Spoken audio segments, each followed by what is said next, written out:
Europe 1. Punchline, Laurence Ferrari. Et on se retrouve dans Punchline sur Europe 1 avec 3 journalistes pour débattre de l'actualité et 2 livres différents. Guillaume Tabar est là, bonsoir. Bonsoir. Macron, la révolution inachevée, c'est le titre de votre livre chez Robert Laffont. Merci d'être là. Et nous avons Olivier Beaumont et Nathalie Chuc. Bonsoir à tous les deux.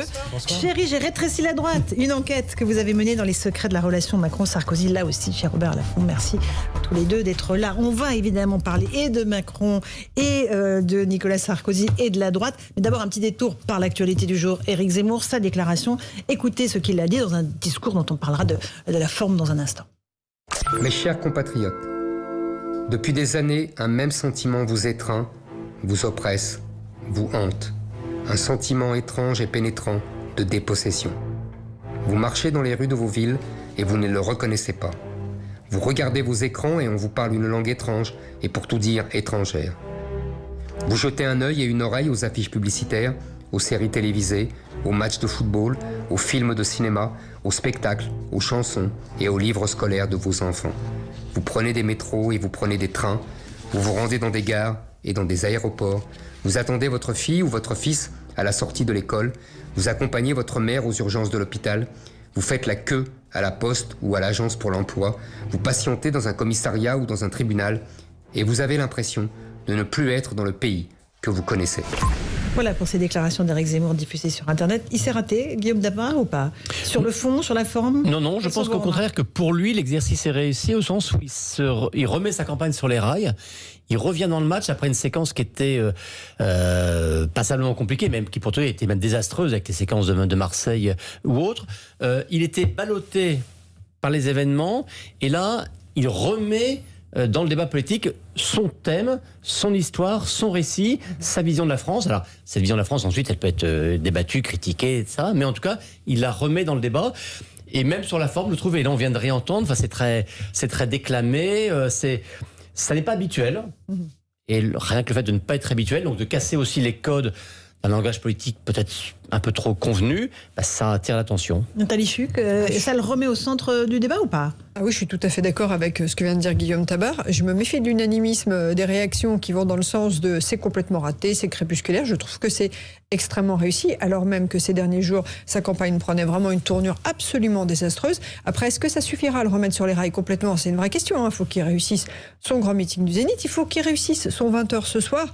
Comme nous le disait justement avant qu'on rentre en plateau Guillaume Tabar, qui a tout à fait raison sur ce point, il faut qu'il ait les 500 signatures, parce que pour l'instant, il a eu un peu de perte en ligne. Mais sur la forme, il dit une chose très importante, il parle de sentiment de dépossession.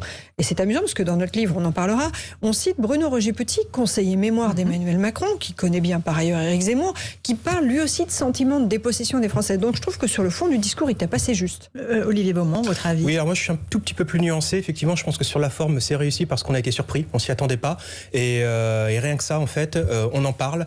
Et même si on est un peu heurté, le fait qu'il n'ait pas regardé la caméra, ce ton très monocorde, ces images, mais bon, voilà, ça le remet dans le débat. Après, sur le fond, je suis nuancé parce que c'est quand même une déclaration de candidature.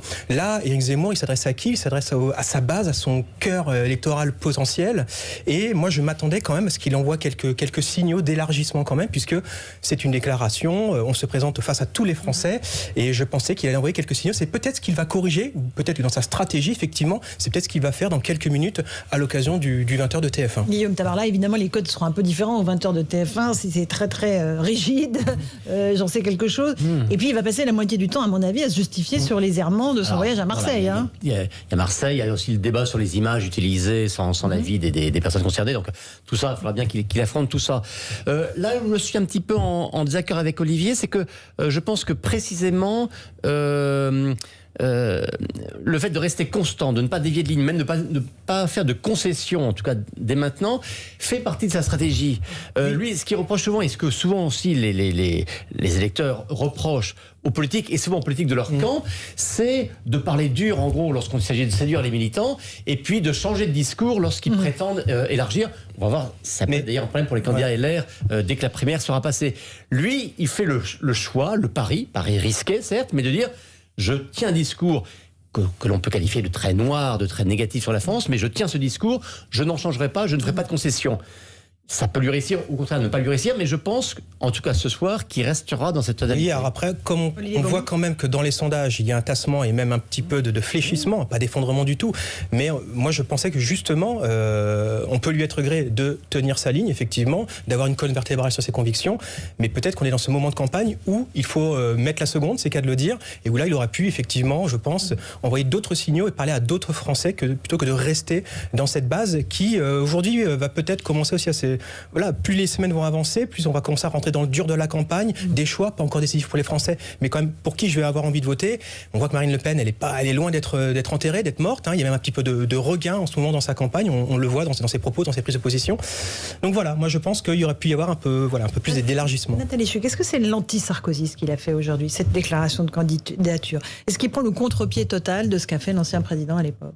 De quel point? Sur la forme, la déclaration, vouloir copier le général de Gaulle, rester sur des thèmes très durs de campagne. Alors, le fait est qu'il faut bien préciser que Éric Zemmour n'aime pas Nicolas Sarkozy. Il ne s'apprécie pas du tout. Et d'ailleurs, dans son livre « La France n'a pas dit son dernier mot », Éric Zemmour s'en prend à Nicolas Sarkozy. D'ailleurs, on cite aussi dans notre livre Nicolas Sarkozy. Il lui a bien très rendu sur ce plateau. Absolument. Et qui, à votre place. Et qui, à mon avis, sera très en pointe dans le combat contre Éric Zemmour, en lien, s'il le faut, avec Emmanuel Macron. Donc, il risque de se retrouver quand même avec des adversaires assez redoutables. Pour rebondir sur ce que vous disiez, je trouve que c'est intéressant ce qu'il fait quand même malgré tout. Je trouve qu'il étend un peu son arc politique, Éric Zemmour, parce qu'il s'adresse certes à sa base, mais je trouve qu'il l'étend aussi. C'est-à-dire qu'il essaye de faire une jonction entre catégories populaires, les gilets jaunes, et certaines catégories, le vote filloniste, par exemple celui de la manif pour tous. S'il arrive à faire cette jonction, ça devient un candidat qui est dangereux.